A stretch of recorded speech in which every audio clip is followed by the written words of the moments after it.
We're in progress right now. Let's welcome to the show Mark Henry. To the Cat's Mark Corner. Henry, baby. Mark Henry. We got the world's strongest man on this show. I can't believe it. Steelsby's own. Mark, you still look strong, Mark. Okay, this is what I have on here. We're going to go and get right into it. Mark, I want to ask you a question. Okay, how does it feel to be labeled the strongest man in the world?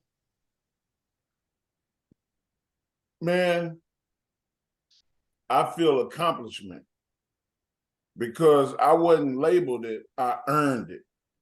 Yeah. Everybody that there was to beat, I beat. I was never really competing against the people that were in the competitions with me. I was always competing against the record book. Because when I went to a competition, I knew I was going to win. But was I going to break the world record that day? And when it got to the point, Cat, that when I went, I was breaking my own record, I became Ali. I knew I was the greatest. And I proved it not just in one sport,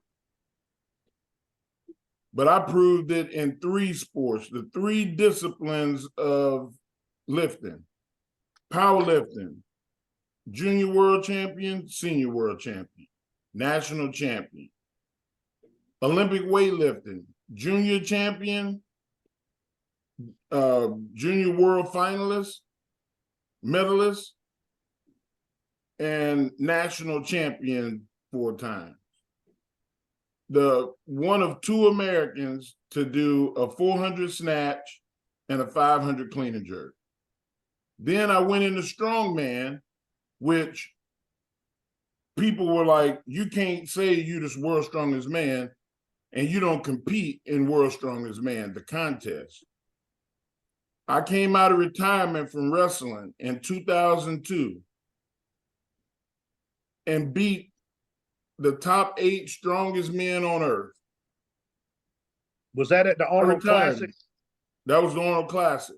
Yeah, I was there, Mark. I did stuff that no strong man in history had done. Still to this day, there are things that I've done that nobody else did. Cat. I wish I'd have filmed that. Well, it's on film. Go on YouTube. No, but what I'm saying is I was there. I was filming an arm wrestling instructional video when you did that. Hey, I was there. Big Ray, don't nobody want to hear you talk. We want to hear Mark talk. Go ahead, Mark. Yeah, I used to take a 100-pound plate, pull it off the floor, and turn it and catch it like that and slide it on a bar. Go try it.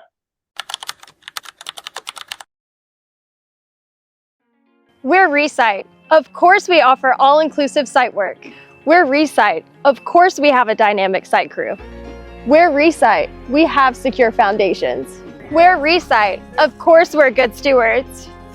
Resite redefines the way site work is done. Contact us at resite.com. It's re-site.com.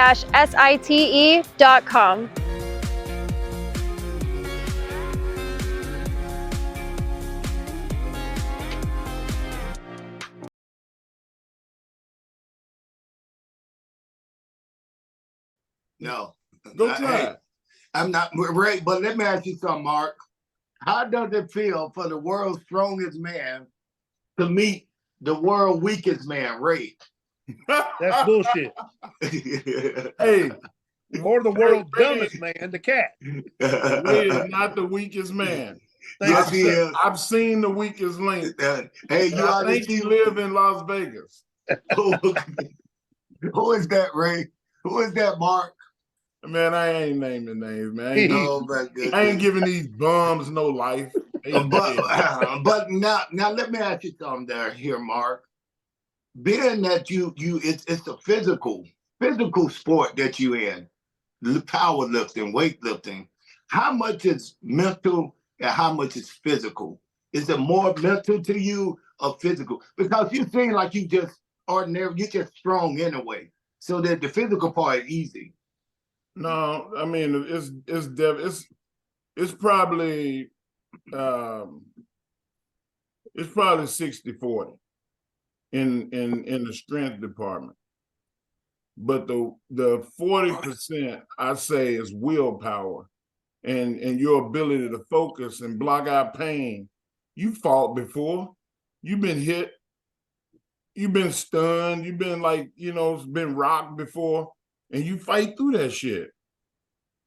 You don't allow that to beat you. If I'm gonna get beat, it's gonna be because, man, all the tide was against me that day.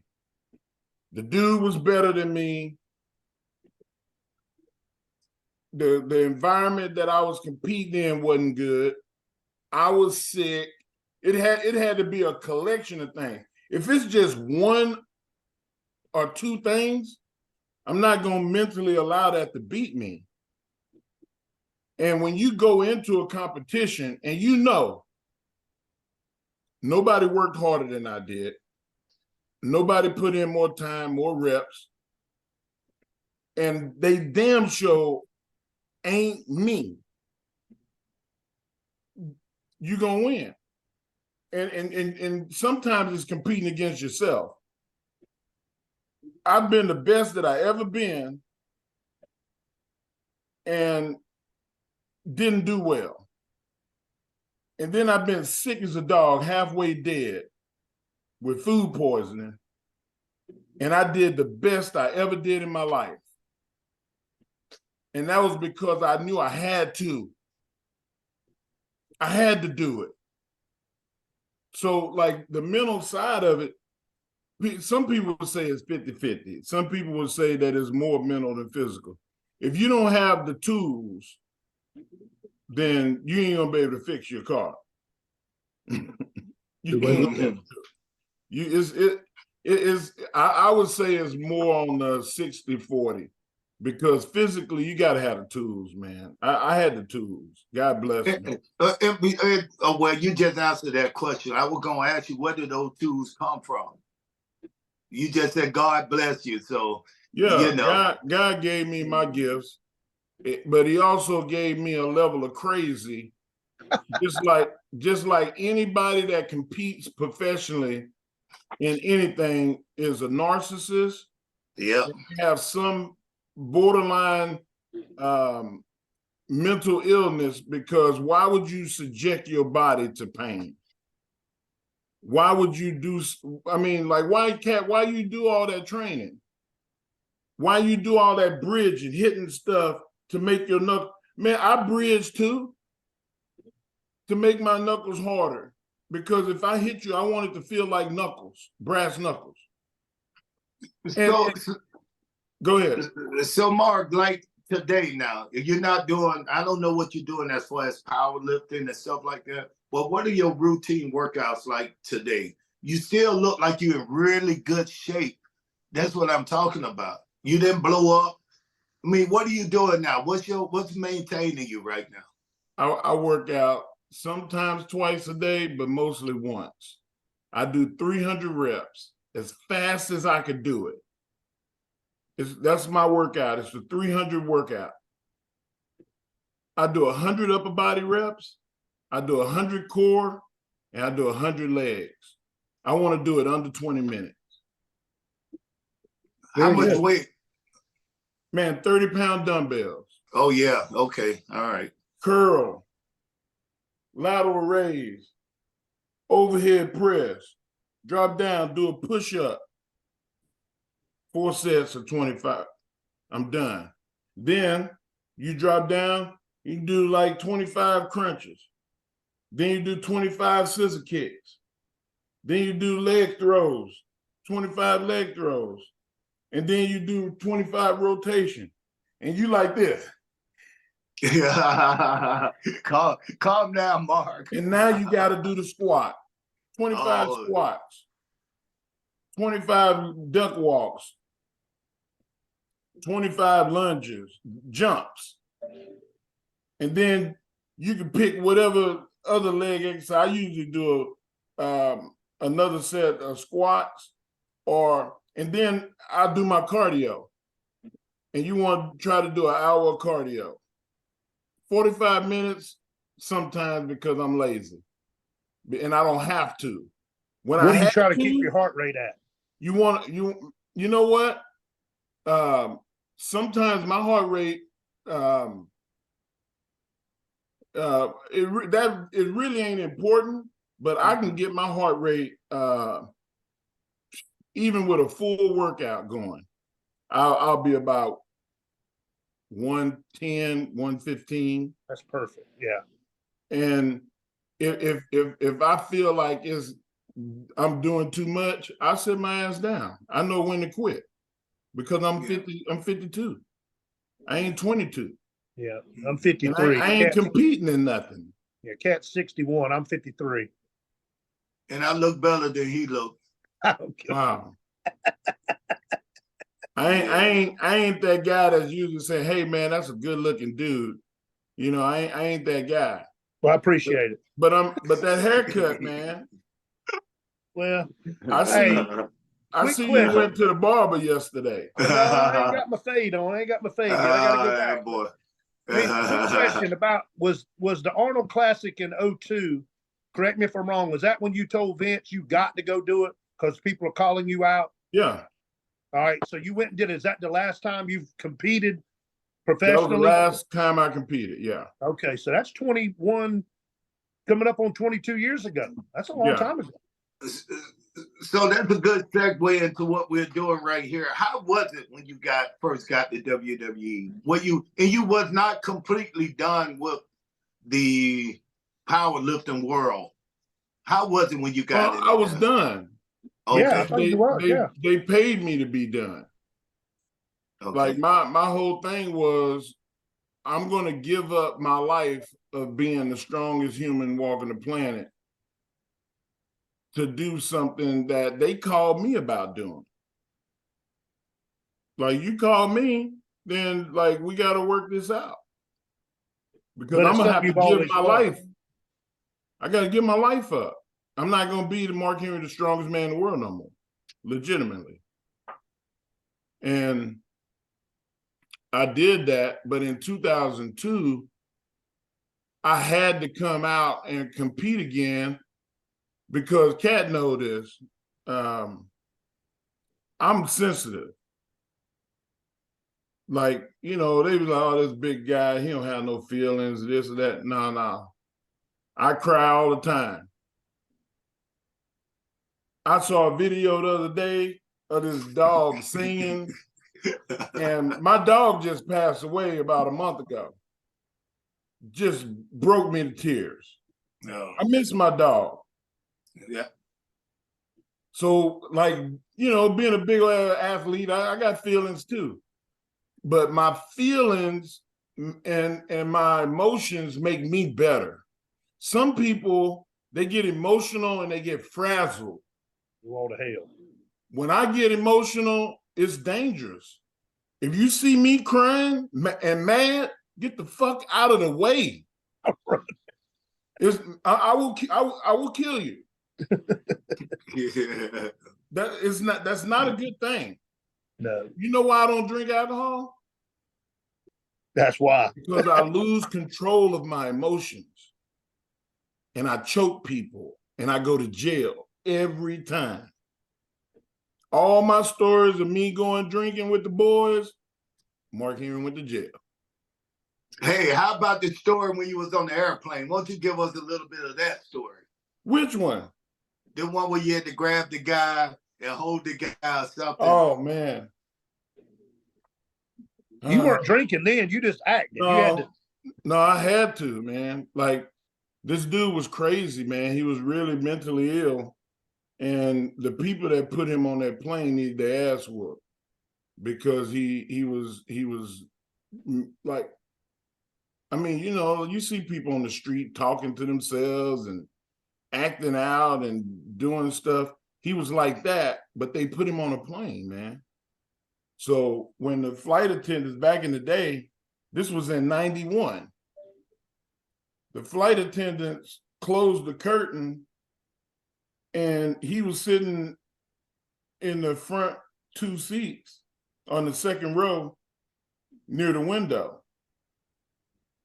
He thought they jumped out of the plane and left us. And I can't grasp what the fuck went through his brain. But I do know this. He's no, what? Like he is going ape shit, right? And I look over and first I'm laughing. I'm like, because I'm a clown. So I'm like, and then the flight attendant comes, goes, sir, you okay? What's going on? The dude that was sitting next to him got up and walked and went to another seat. The flight attendant got pie-faced to her ass. And I went, oh shoot. Like now I'm taking my seatbelt off. I'm like, yo, man, chill. And he reached for his seatbelt. I had to knock him out. Because he was a big dude. I didn't want him to get up on the plane and do that. Right. So it was kind of a sucker punch. But it was, I tied his, they had the seatbelt extensions. So I put it on his wrist while he was asleep. And I pulled it real tight. And now I'm holding it. And I'm holding it with my left hand. And I got my fist balled up like Red Fox. I got the you're going to wake up and I'm going to put your ass to sleep again. And I'm sitting there and everybody's crying. The women are crying. The dudes are like, man, what do we do? Well, I said, just sit down, man. Just chill. Let's just get to Dallas. And he wakes up and he looks at me and he starts rocking like this. God will forgive us. God is going to forgive us. And I was like, oh, my Lord, have mercy. I am with Psycho, man. Like, this is, and I'm like, bro, just chill, man. You're going to be all right. And he's like, no, our souls are damned. I was like, bro, it was the sickest, craziest thing. We landed and the cops came on the plane with the sticks out. And I'm like, no, he good, man. Look, I got him. I didn't want them to beat the dude to death. And because he was calm. He was not talking no more. He was just sitting there. He had an episode. And they got him off the plane. And Delta, it was a Delta flight.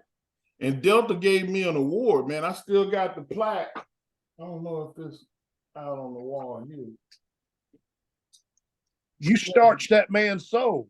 That's why he was quiet. He was ill, man. Like and this is really gonna trip you out. That dude, later on, probably about 2 or 3 months later, got committed because he cut his mother's head off. Oh, Jesus Christ. Jeez. It was in the newspaper. I think I read about this dude. I read about that dude. He was crazy. Said the demons were in her. He was man. Like, so like that was a horrible deal, man. Like, but like that was one of the scarier moments I ever had in my life, man. Like, yeah, when you 30,000 feet above the earth and people are getting crazy. Man, like it was wild. White dude? Dude. Was it a white dude? It was a black dude. He was a black dude? Yeah. That's unusual. There's crazy ass black people too. I know there's one right here on the screen. I'm looking at it, got glasses on. So Mark, let me ask you this right here about your wrestling career. I know you wrestled all over the world, man. People love you. I told everybody, you know somebody probably in every city, every town, you know somebody that you met before. Yeah. Now, what city would you say was your best city to wrestle in?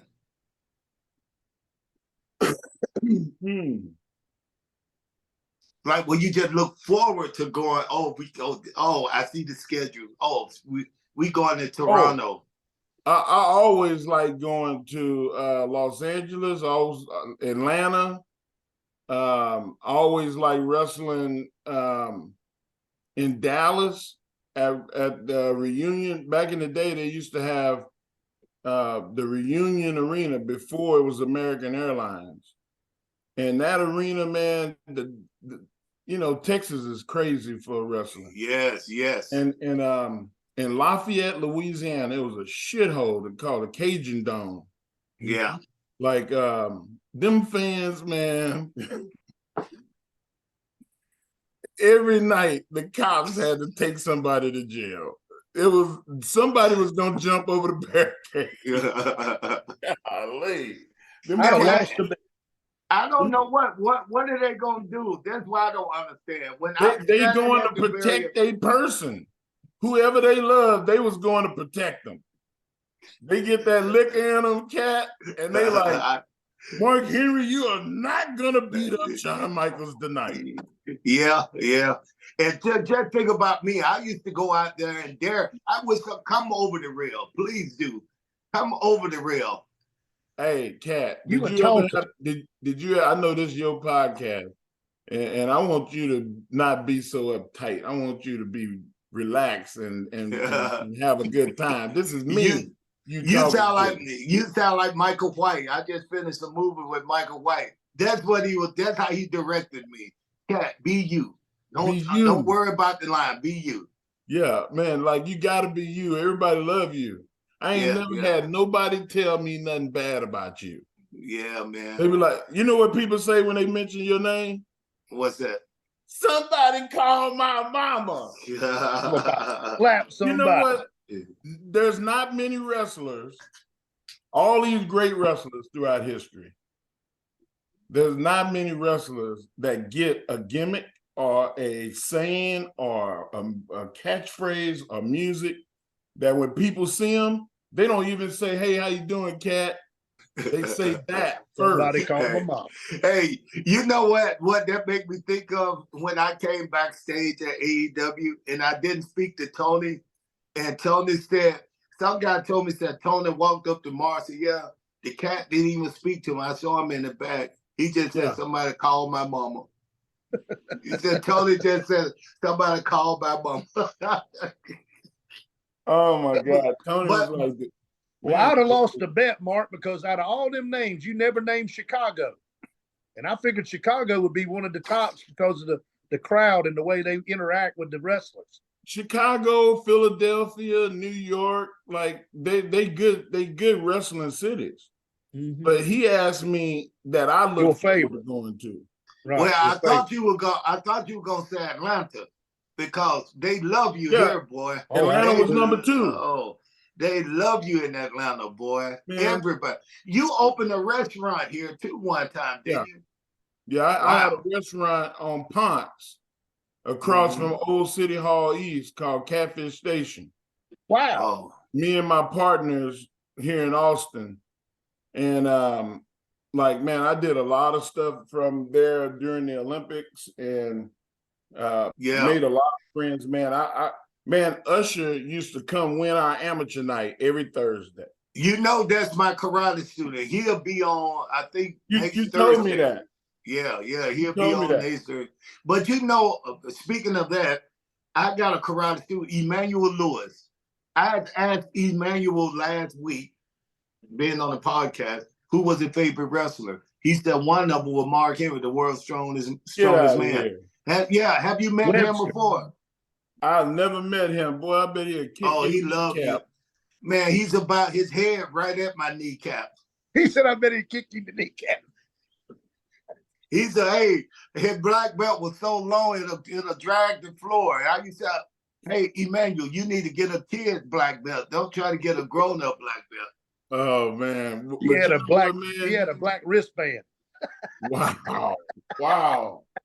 Stop it. We supposed to be better than this, guys. Yeah. But that leads us to the next question. The best city to party in after the match is done.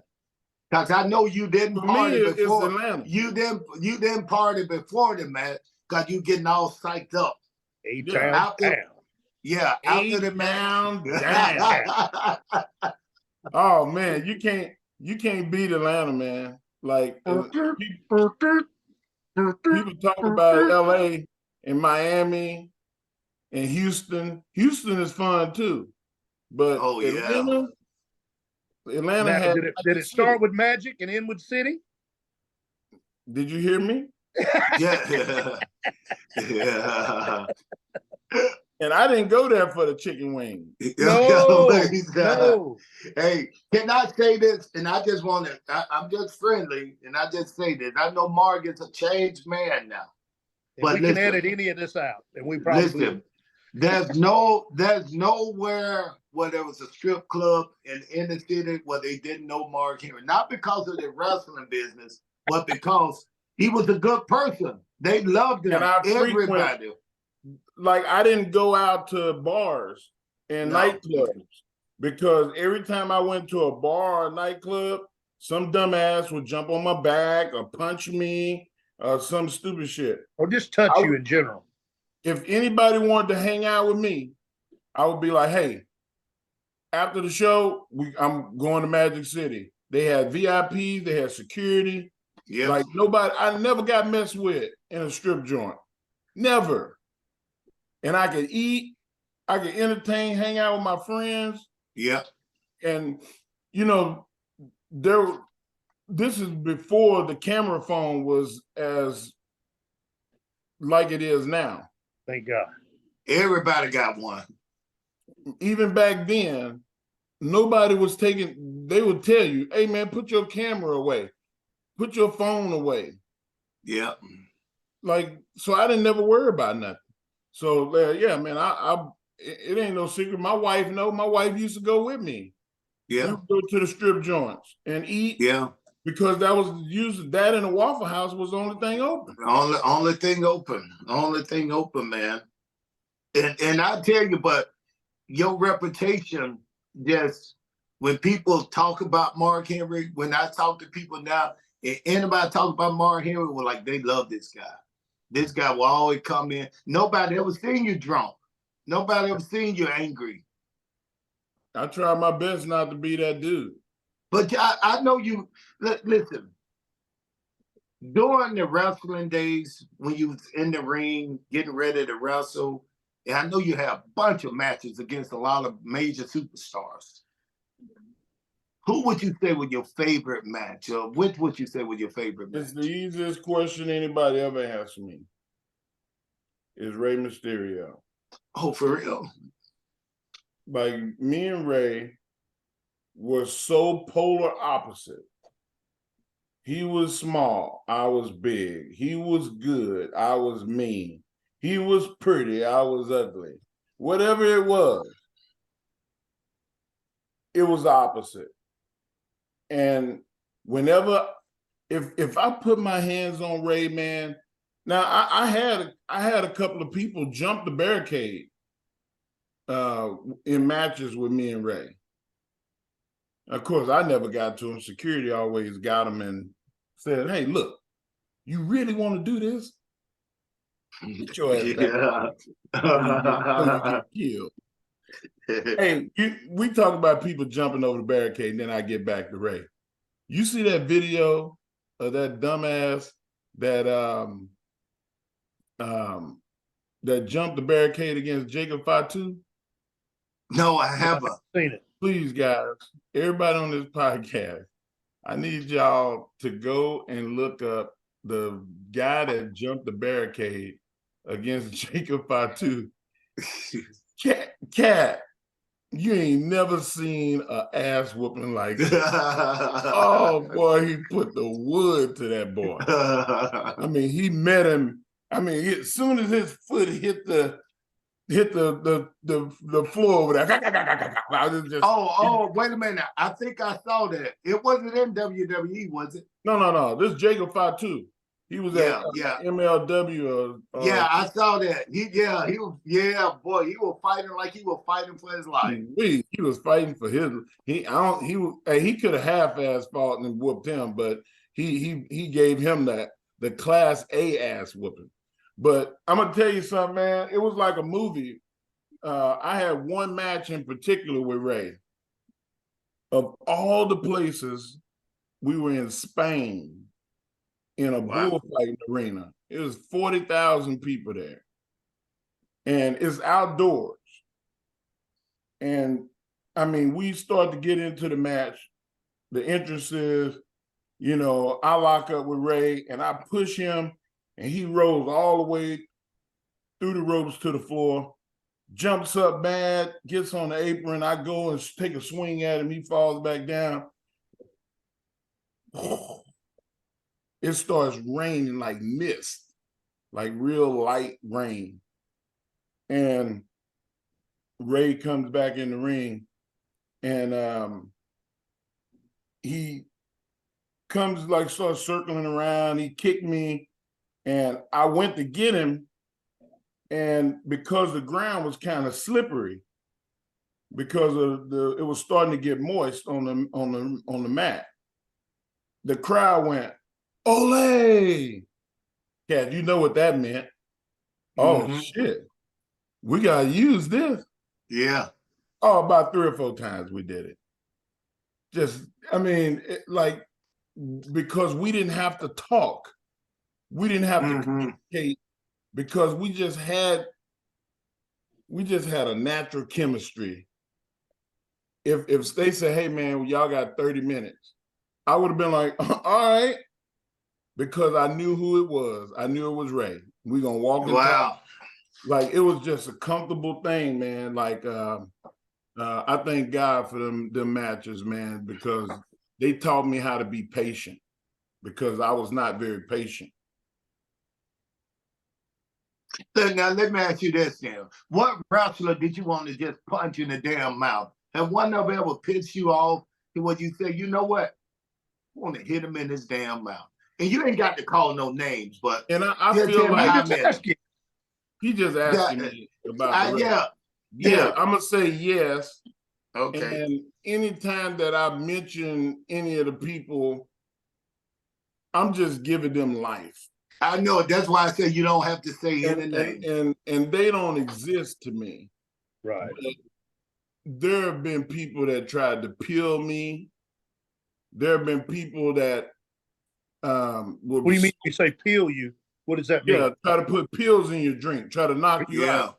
Yeah, I remember that. That was common in wrestling, like back in the day, as a rib. Slip you a Mickey is what they used to slip you a Mickey. And you know how many people that have taken pills and they was never the same again. Yeah, never the same. And you look at people like Lynn Byers, he never did cocaine in his life. And it killed him the first time he did it. Kept me off of it. I can tell you what, if it didn't save one person, it saved this motherfucker. Lynn Byers' death saved a lot of lives. Saved me, because I never did it. Man, I was scared to death. I never would have done it anyway, because I barely take aspirin. But like, that was a scary thing to think that you could do something one time and die. But anyway, and that was the part about wrestling that was hard for me, man. You did not know who you could trust in the locker room. No. Not because they were vicious, but they'll do stuff that they think will be funny and they will laugh at it, but it can really be damaging to some people. I don't, that was a part of wrestling history that I'm embarrassed by, that it ruined a lot of guys' lives. And I just hope that they ask for forgiveness, because, us in the living, we can deal with it. But you know what, man, you're going to go to glory one day and you got to stand there and answer to God. And I can't imagine being there and it's like, why you try to drug that guy? That's like, why you rape somebody? Why you kill that man? Like, you gonna stand in judgment one day. I ain't trying to, shit, this ain't the last of me. When I leave here, I know I'm going to heaven. Yeah, see, you're a good guy too. Ain't too many of you guys in there. Let's speak of one of them. How was it working for Vince McMahon? Everybody want to know. When I was there, you and Vince had a really good relationship, close relationship. Still do, because Vince know I'm a man. Yeah. Vince, anybody that ever had a problem with Vince, they were, hey, Mr. McMahon, hi, hey, boss, how you doing? He hated that. Yep. He would rather you tell him to his face, hey, man, I'm just here to get paid, get my money, and go home. I'm gonna be a good worker, and I'm gonna do what y'all ask me to do because it's y'all company. Do business. That's pretty much all he really wanted people to do. But there was a lot of people that they get into wrestling, and because of the narcissism and the self-loving, they think they bigger than the business. And he hated that too, because he was willing to do anything for the business, and did it himself. Man, took crazy bumps, got his family involved in stuff. He gave a lot to the business. You're right. And he taught a lot of guys how to entertain and make money over a long period of time. And the life lessons that I learned, and nobody's perfect, especially somebody with a lot of money. I'm gonna tell you right now, I might have been on the road to hell if I'd had $1 billion. I would have been right there with you. Like, people think that it's easy to be able to, and Vince also had a responsibility to all of those people that work for him. Yeah. If you have 100 wrestlers that work for you, and the lowest person made $150,000, it's a lot of money. I'll take it. And then you got guys making $2 and $5 million. And you got to wake up and make a business decision every day that's going to keep that money coming in. You can't always be nice. You can't always explain your business decision to this guy or this girl. People like I don't understand. There was times where I was pissed off that stuff didn't go my way. But I never shit on the business. I never took myself so serious that I didn't do the best job I could do for whoever I was in the ring with and protect their life. Amen. There's guys that, man, they get the boo-boo face. You can see them coming to the ring and know they asked for to do the job. Oh, man. Hey, they get in the ring and all of a sudden they can't work. Oh, man, my back, man, I can't do that. Yeah. That shit, man, I just hate it, and I know Vince hated it. So that's basically who he is as a wrestling owner. He ain't never do me wrong. The people that work for him, they were trying to, be in his good graces. Some of them might have been half-assed, did me wrong, said something wrong or whatever. But when I look him in the face and say, hey, man, like, my mom is in the hospital. She may not leave there.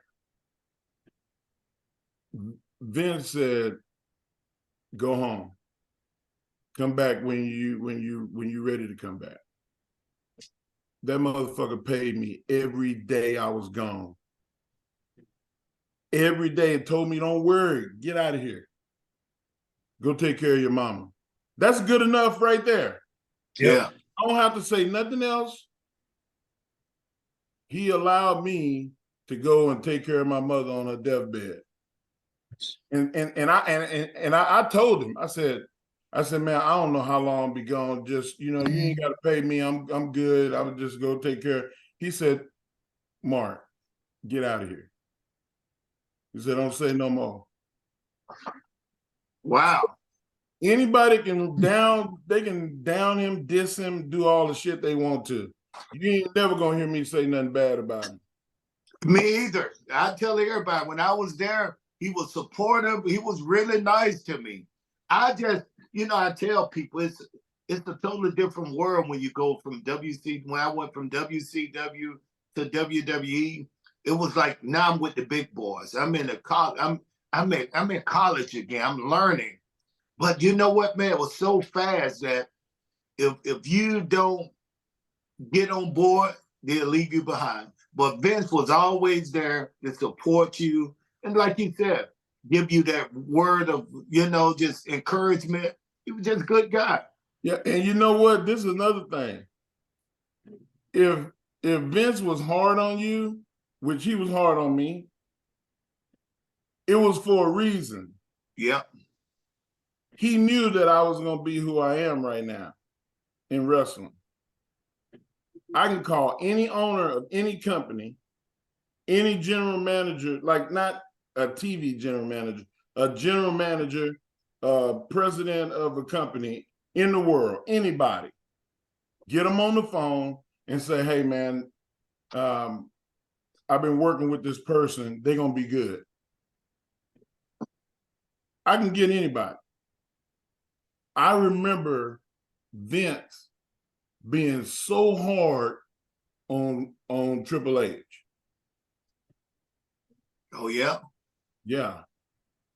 And it was because, one, he put himself in the place where he wanted to be in the office, that he wanted to be who he is. Mm-hmm. I mean, he loved the business he married into the family. That's a level of love for the business that, you can't even question that. But look at him now. There ain't nothing that Paul or Triple H, excuse me, there ain't nothing that he haven't seen or heard because he was so close under the learning tree with Vince. And we didn't always get along. But when it came to business, I don't know if I trusted anybody else more than I did Triple H, because he is an extension of what Vince was. They just different men. And I'd say as a booker, he might be better. WWE is having. Would you agree? As a booker, he may be even better than Vince. Well, they making more money than they ever made in the history of the business. You can't argue with that. I always tell people, you want to find somebody, follow the money. So let me ask you something. With the way things have changed from like the 90s and the early days, working with these young, talented guys now, they come in, look like they come in ready. And going from WWE to AEW where you are right now, how is it? What are some of the differences? The only difference that I see is the initials. Mm-hmm. Like wrestling is going to be wrestling 100 years from now from today. It's going to be the same. It ain't going to be no different. I mean, you might have people that are bigger, stronger, faster. You might have people that's more athletic. You might have people that are better entertainers, or maybe even not. But the business is going to be the same. So let me ask you this question. Then we're about finishing it up. Let me ask you this: what do you think wrestling? One thing, if you could just put it to it, that would make wrestling step up to the next level. Just step up to the next level. Not trying to improve it or make it better. What one thing do you think that may be the future of wrestling? I would have all the wrestling companies get together and do one pay-per-view a year, and have all those matches be televised, simulcast like a Taylor Swift concert, and half the money go to charities. Wow. That's good. And you can videotape the making of this, and you'll make money from that too. And then you don't need Hollywood at that point, because you're bigger than Hollywood. Because all the companies combined, or bigger than Hollywood. You know, Hollywood is not big. Hollywood is No. about 10,000 people. Yep. That's nothing.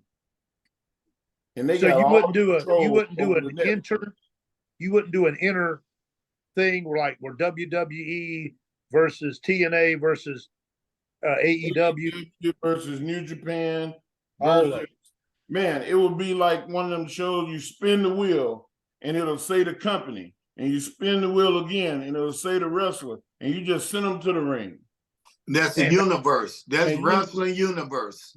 And you like it would be the wrestling universe. And if you did that and you televised this simulcast or Pay-per-view pay-per-view, bro, you could charge $150, $200 for the simulcast.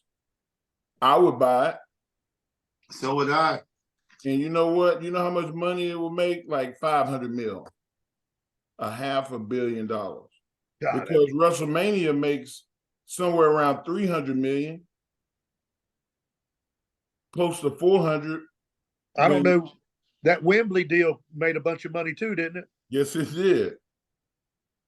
Yeah. I mean, you look at I don't know all the exact numbers, but I knew it was double-digit millions. Yeah.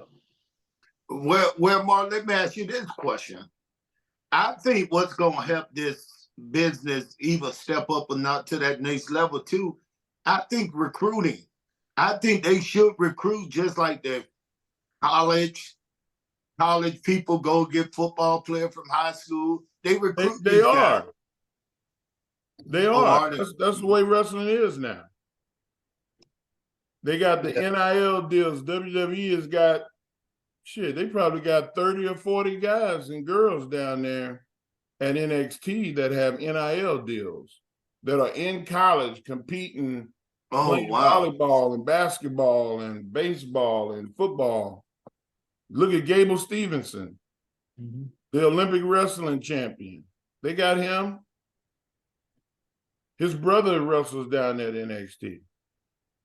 Like there's the Creed brothers. You look at the Steiner son. Like they were NIL deals. And, you know, everybody, the rest of the wrestling world may not be doing it, but I do it. I don't pay anybody. But I see somebody that has that it factor. You allergic to my bullshit or something? No, I'm allergic. I'm allergic to Ray's son gave me a damn cough. We went to the basketball game last week with Tracy Murray. CBS Classic down there in Atlanta. Oh wow. I bet that was good. It was good, but my Tar Heels lost. I was pretty upset. Like our Cowboys lost last night. I'm so pissed. I'm scouting talent, and I'm not saying that I'm batting 1,000, but I'm batting in the 900s. Well, man, correct me if I'm wrong. Did you not discover Jade Cargill? Yeah.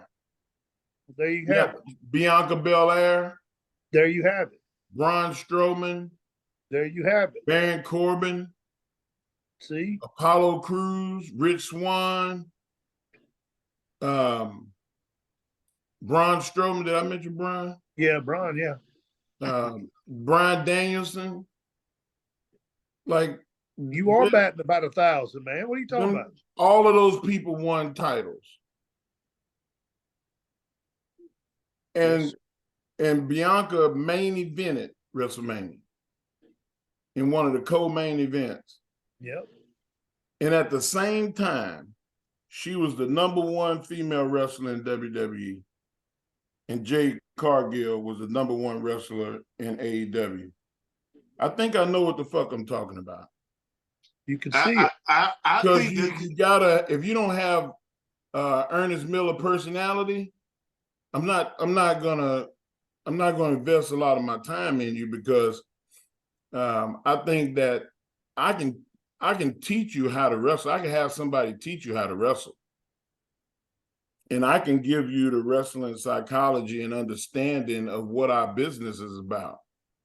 But if you don't have the thing that make everybody laugh when they talk to you, or if you can't walk, if you don't walk in the room and people start going, oh shit, who is that?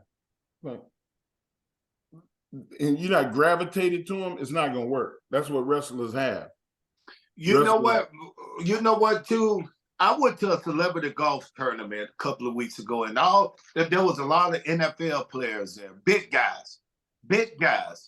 And I could see the difference. I could see why these big guys are football players and then our big guys are wrestlers. Because, like you just said, as far as personality, they had no personality. They were just big guys swinging a golf club, smoking a cigar. But then when you go around wrestlers, they look like football players, but they got the biggest, sweetest, nicest personality they want, like you. There's People anomalies. There are anomalies. Charles Barkley would have been a great pro wrestler. Shaquille O'Neal did wrestle. But remember, those guys was already fans too. They was fans. And they were fans. Yeah. Muhammad Ali. Muhammad Ali got his whole thing. From a wrestler. Everything about him was wrestling. Mm-hmm. So, I mean, I love the fact that, and Mike Tyson said, man, I wanted to fight and I wanted to be like Ali, but people used to laugh at the way I talk. So I never thought that I could be that. But when Mike Tyson, people put a microphone in front of Mike when he was fighting, you came away from it like, man, I'm going to buy a ticket. I got to go see this dude. Exactly. Because Mike would say stuff, I eat your children. Yeah. And what? Hey, and even now, he got a good gimmick. He got it. You know, he's that vicious guy you don't want to fuck with. And it's funny too. You know, I think I saw on the podcast, one of the guys told Mike he was sweet. He wasn't soft. mean. Yeah, he was soft. That was so Mike funny. Said, he got hard quick. He said, no, you're a good guy. You're real nice. You got a soft demeanor. Mike said, ain't nothing about me soft. He said, I'm a killer. He's a gimmick, yes. He said, I could come over there right now, man, and snatch your life. Like you won't exist no more. And he just went into that full Mike Tyson. And I was watching, and I was like wishing I could reach through the screen and go, Mike, don't do it. Don't do it, Mike. You know what I'm saying? He controls your emotions. Yeah. And not many people do that. No. Hey, so I was talking about this too. Me being in the karate world right now, man, we got some of the best athletes around. We got guys who doing incredible things that we wasn't doing back in the day. But I do get a lot of questions asked, like, how do I become a pro wrestler? How do I work my way into that? I think somebody like me and you should be able to go and recruit these guys that's in college doing karate, not just football players, but guys, you know, sometimes you go to college, you may want to play football, you may not want to play football. What would you suggest would be the best path to tell these kids to do? I would say start acting. Oh, okay. Go take some theater courses.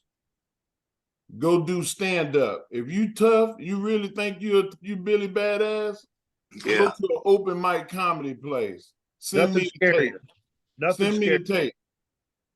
And then I want to see you go to a wrestling school and see how it feels for. You just made me feel good, big boy. You want me to tell you why? Why is that? I never thought I could do anything like that with a mic and speak to 10,000 people and just don't care what they say and just control them. I never thought about it like that. I never thought about going to an open mic night, just picking the mic up and just talking. I'm fucking brilliant, bro. You are bro. You don't think I tell people that? Ernest, you know what I did? Let me brag on myself. I don't do this. I want you to enjoy this. I Because am. I don't do this very often. You know, we call it swinging you. You know what I'm talking about. Yeah. I went and did 10 minutes stand up at Caroline's in New York. Damn. I didn't go to no comedy places before I did that. Zero fear. I get on stage and I rocked it. The dude told me, he said, "Hey man, like you did comedy before?" And I was like, "No." He said, "Shit, like that was good." He's like, you just made those jokes up?" I said, "Those weren't jokes. That was real. That was my life." All I got to do is, you think that Undertaker one-man show is some shit that a writer made up? No, that's his Oh, life. oh, he did a show. He does it all Yes. the time. Bro, didn't he know been that. selling out. Mick Foley. Mick Foley go up there, man. We know Mick Foley. Mick Foley not Eddie Murphy, Funny though. but he funny as hell because the situational things about his life and the way that he delivers it is hilarious. If you get a chance to go see Mick Foley live, go do it. He gonna amuse You- the Do shit you have out a of tape of that Caroline's 10 minutes? Did you. You somebody know take what? that? I can get it. I can get it. I'd like to Hey, watch. but you know what, big boy?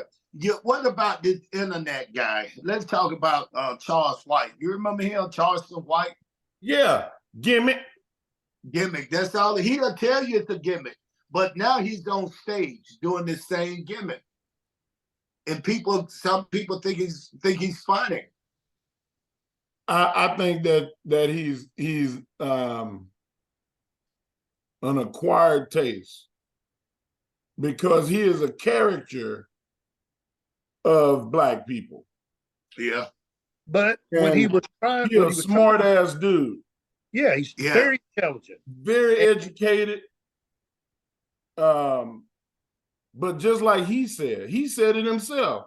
He Yes. said, when I was wearing suits and bow ties and I was doing legislature with the state and the government, nobody gave a shit. But as soon as Nobody I heard. started talking like an ignorant fool, everybody wanted to pay attention to me. Did you watch that thing where that guy tried to get on stage? He hit him with that poinsettia and then he hit him with the microphone. That I was didn't. fake. I Some think fool- that was fake. No, I it wasn't fake. It wasn't fake. I think that, hey, listen. This is Hey, the first I heard about it, but I'm gonna look listen, at it. if you look at it, you could tell it was fake. Because you and I know there's no way you could be on stage and somebody can get from the front row Well, his on security stage to terrible. get to you. His Listen, security terrible. as much as he talked, do you think he had terrible security? No. Well, I they think acted I a little. think They got to him. They got to the guy, but he had. that Yeah, they got poinsettia, to him. he cracked that motherfucker in the head with that goddamn plant, and then that son of a bitch got on stage and he whacked him with that damn microphone, and then ran like a bitch, because that guy was hot on his ass. I'm gonna look it up. Dude, he had a stack of hundreds this thick, Mark. He had a stack of hundreds this thick. He said, "You can say all you want, bitch. You paid to see me. I got you money. Pull your money out, bitch." He was talking shit to it, and that guy said he jumped over the damn thing and jumped on stage, and before he can get up there, boy, he planted Man, him. I've seen people get on stage, Cat, so it may be. I don't know. I I know. have to see it with my own eyes. Yeah, shit. If somebody had got to us in Hey, the ring, what about Dave Chappelle? That motherfucker tried to stab Dave Chappelle. His damn security had on them slick shoes. They sliding around like figure skaters out there. Couldn't do shit with that dude. I just went and seen Dave about a month ago, and he's like, "Yeah, called his damn security, whatever his name was, Brian. Yeah, Brian. Mark, wait till you watch this video, and then you tell me what you think, because I hate to see that two grown men fight like that. They look like two kids or three kids rolling around on stage. Nobody had black eye. Nobody got a bloody nose. They were just a lot of rolling around. Well, he got all the way to the back of the stage, off the back of the stage, through the curtains. And all you can hear is that one lady going, help me up on stage. Hey, now let me ask you this then, Mark. What do you think about your boy, the basketball player, Dwight Howard? Oh Lord. Man, that's on him. Like, did he come out? Yeah, I think he's come out a couple times. I think he said enough. I think he said enough to be out there.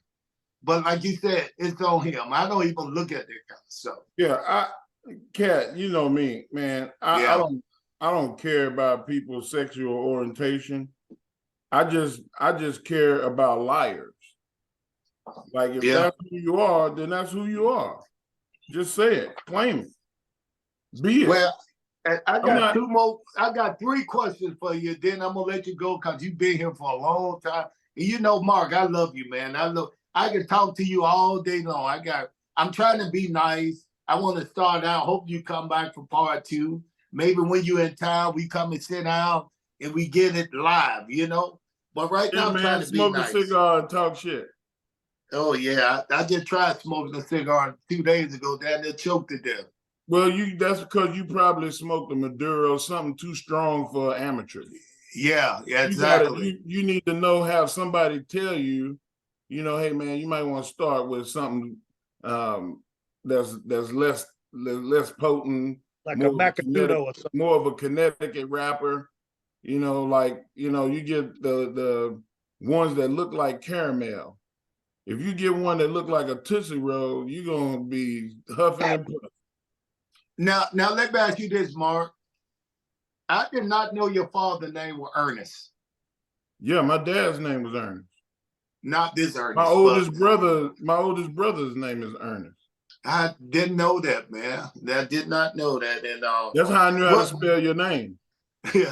So what was it like growing up though with your dad and your brother? What was your childhood like? I mean, were you strong then? Yeah. Yeah, my dad, it used to amuse my dad how strong I was for a little kid.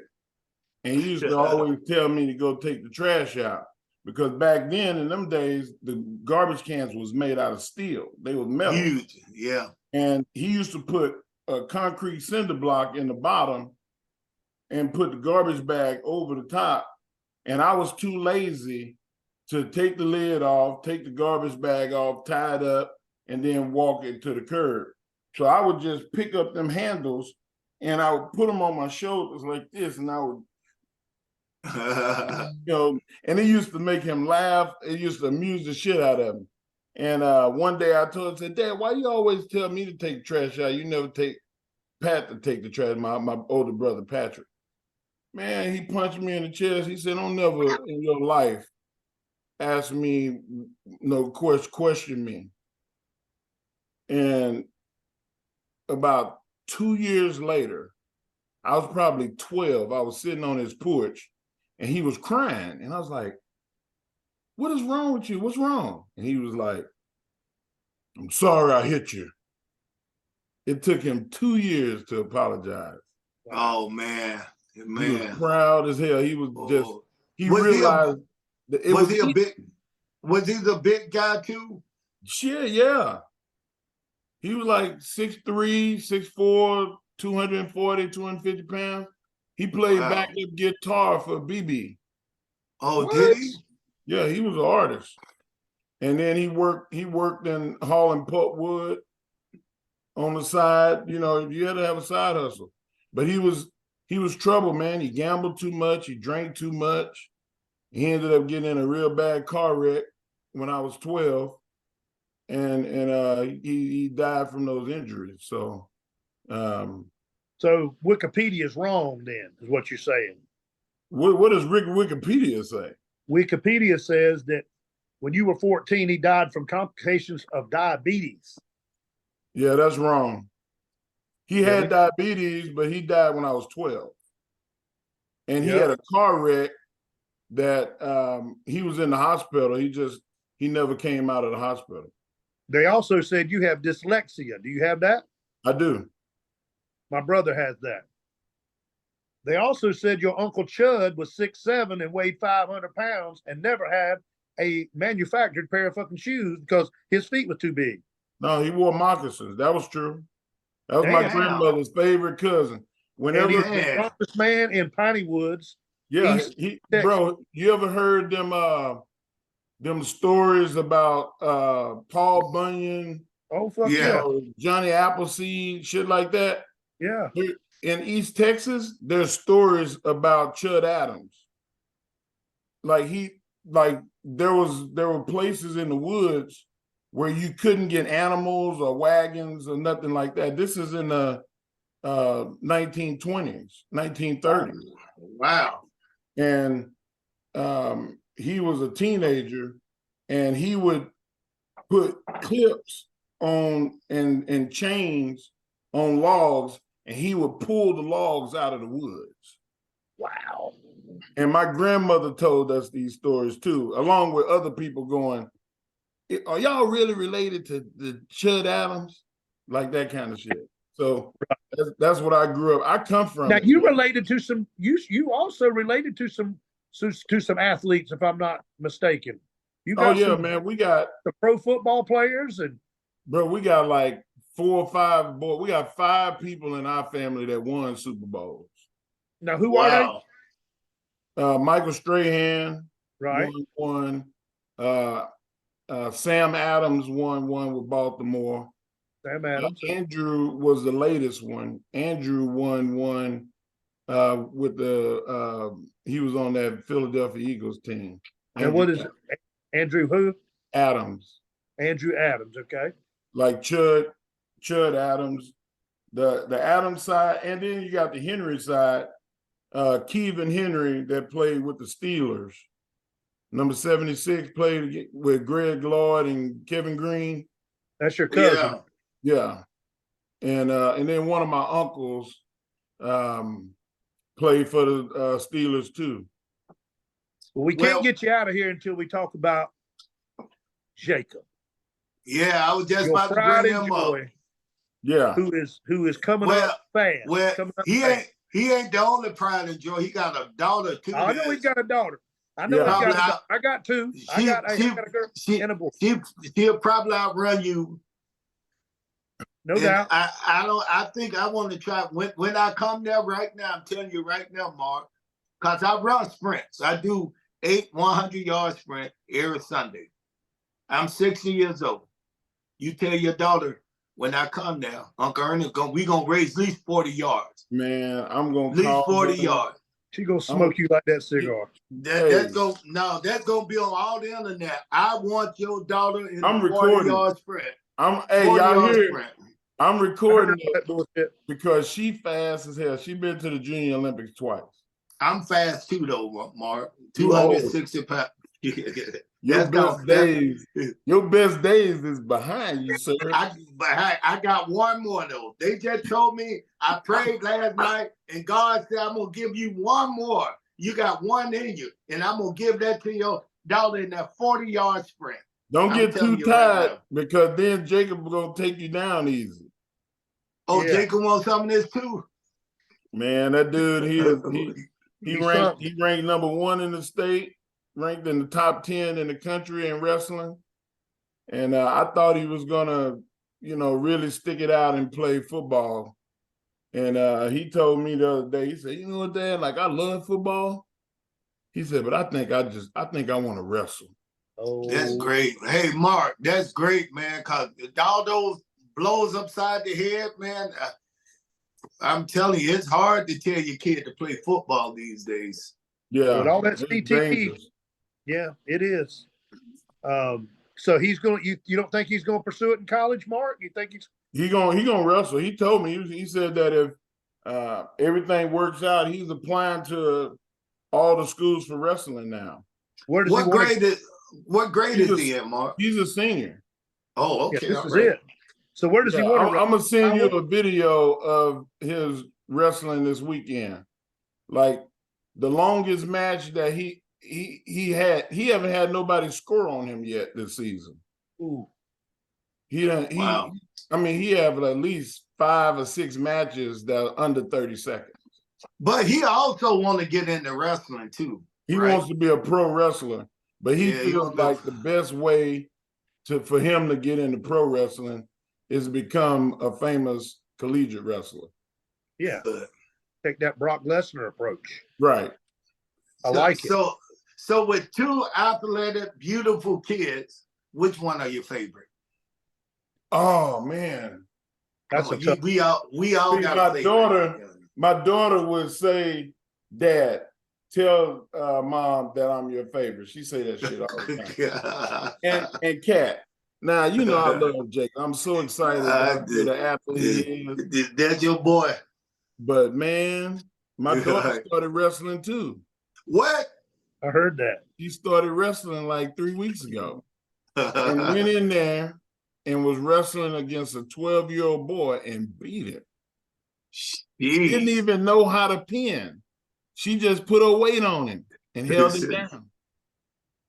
And the coach told me, like, Kat, they tell me, you know, I'm that parent that's like, do this, do that. And they like, no parent coaching. They have to tell me to shut up all the time.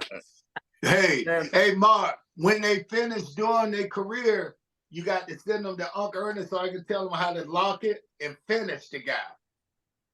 That's what I'm an expert. On the ground, I tell them how to lock it up, finish the guy. All right, well, they coming there.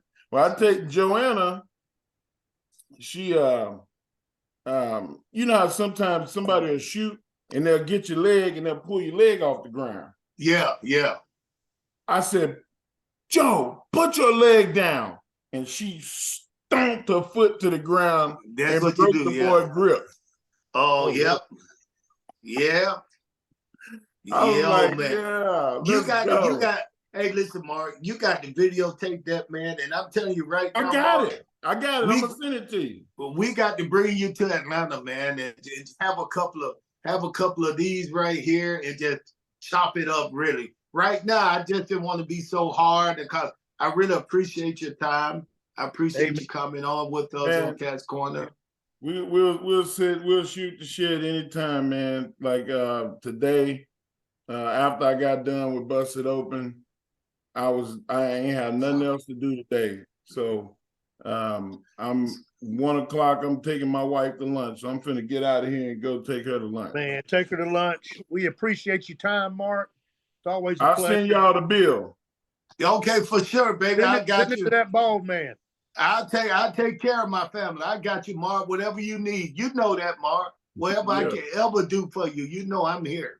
Well, you know I'm here too. I help with the big lift. You know I'm part of the family.